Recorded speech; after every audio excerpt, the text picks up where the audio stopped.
નમસ્કાર મિત્રો, પીએફના નવા નિયમો વિશે જાણીશું કે શું નવા ફેરફારો થયા છે. તો ચાલો જાણી લઈએ. આપ નવા હો તો ચેનલને સબસ્ક્રાઈબ, લાઇક અને શેર કરજો.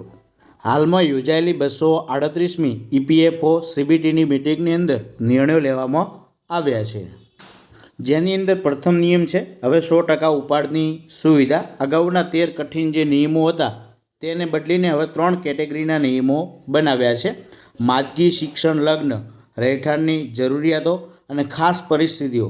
સભ્યો હવે તેમના પીએફ ખાતામાં સંપૂર્ણ બેલેન્સ ઉપાડી શકશે. પહેલાં શિક્ષણ અને લગ્ન માટે ફક્ત 3 વખત ઉપાડવાની મંજૂરી હતી, પરંતુ હવે શિક્ષણ માટે 10 અને લગ્ન માટે 5 વખત ઉપાડી શકાય છે. વધુમાં લઘુત્તમ સેવા સમયગાળો પણ ઘટાડીને 12 મહિના કરવામાં આવ્યો છે.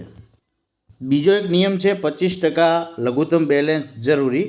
ઈપીએફઓએ પણ સુનિશ્ચિત કર્યું છે કે સભ્યો હંમેશા તેમના ખાતામાં 25%ની લઘુત્તમ બેલેન્સ જાળવી રાખે.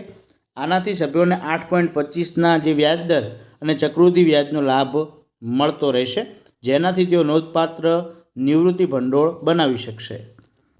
નવા નિયમો હેઠળ કોઈ દસ્તાવેજો સબમિટ કરવાની જરૂર રહેશે નહીં. ઉપાડ પ્રક્રિયા સંપૂર્ણપણે સ્વચાલિત બનવા માટે સેટ કરવામાં આવ્યું છે, જે દાવાની પતાવટને ઝડપી બનાવે છે.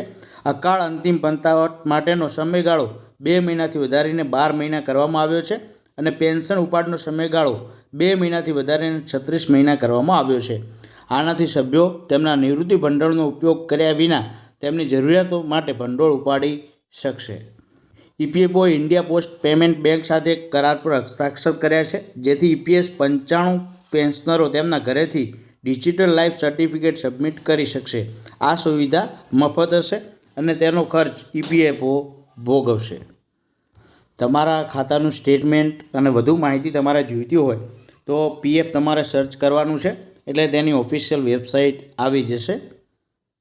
આ તેની ઓફિશિયલ વેબસાઇટ આવી ગઈ છે. ત્યારબાદ તમે અહીંથી ઈ પાસબુક છે, બરાબર છે, પેમેન્ટ, ઈ કેવાયસી તમામ પ્રકારની માહિતી તમે અહીંથી જાણી શકશો,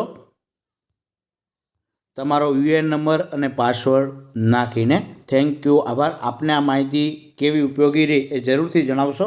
અને અહીં મિસકોલ નંબર પણ આપેલા છે, તેના ઉપર પણ તમે મિસકોલ મારી અને તમારું બેલેન્સ જાણી શકશો.